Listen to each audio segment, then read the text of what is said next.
നല്ല അടിപൊളി സിനിമയായിരുന്നു, ചിരിച്ചിരിച്ച ഒരു വഴിയായി. പിന്നെ നീ ചിരിക്കുന്നതൊന്നും കണ്ടില്ലല്ലോടാ. കുറേ നല്ല നല്ല സീൻ വന്നിട്ട് നിനക്കൊരു ഇങ്ങനെ തന്നെ കയ്യും കിട്ടി ഇങ്ങനെ നിൽക്കുക. നീ എന്തൊരു മനുഷ്യനാണ്.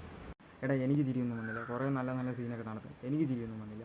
പിന്നെന്താണ്, ഒരിടത്തും ലോജിക്കാവാത്ത കാര്യമാണ് സിനിമ കാണിക്കുന്നത്. ഒരാണും ഒരു പെണ്ണും എവിടെ അവർ ഒന്നിക്കുന്നു, എവിടെ അവർ ഫ്രണ്ട്സ് ആവുന്നു, പിന്നെ അവർ ലൈൻ അടിക്കുന്നു, പിന്നെ അവർ പ്രേമിക്കുന്നു. എന്തേ, ഒന്നും ലോജിക്കാവത്തില്ല. ഒന്നും എനിക്കിഷ്ടപ്പെട്ടില്ല മൂവി.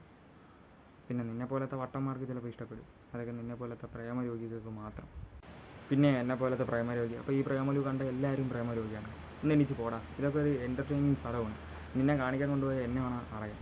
ഈ കോളേജിൽ ഏറ്റവും മുഷട്ടനായുള്ള ഒരുത്തനാണ് നീ. നിന്നെ വിളിച്ചുകൊണ്ട് പോയ എന്നെ വേണം തല്ല. ഇനി ജന്മത്തിൽ നിന്നെ ഞാൻ വിളിച്ചുകൊണ്ട് പോയില്ല ഒരു സിനിമ കാണാൻ. ശരിയടാ ആരോമലെ, ഭയങ്കര ക്ഷീണം. ഇനി ഇത് പറഞ്ഞ് എനിക്ക് തർക്കിക്കാൻ വയ്യ, നിന്നോട് തർക്കിച്ചിട്ടും കാര്യമില്ല. ശരി, അപ്പോൾ ഇനി നാളെ കോളേജിൽ കാണാം. Bye bye. ശരി എന്നാൽ നാളെ കോളേജിൽ കാണാം. ടാറ്റ.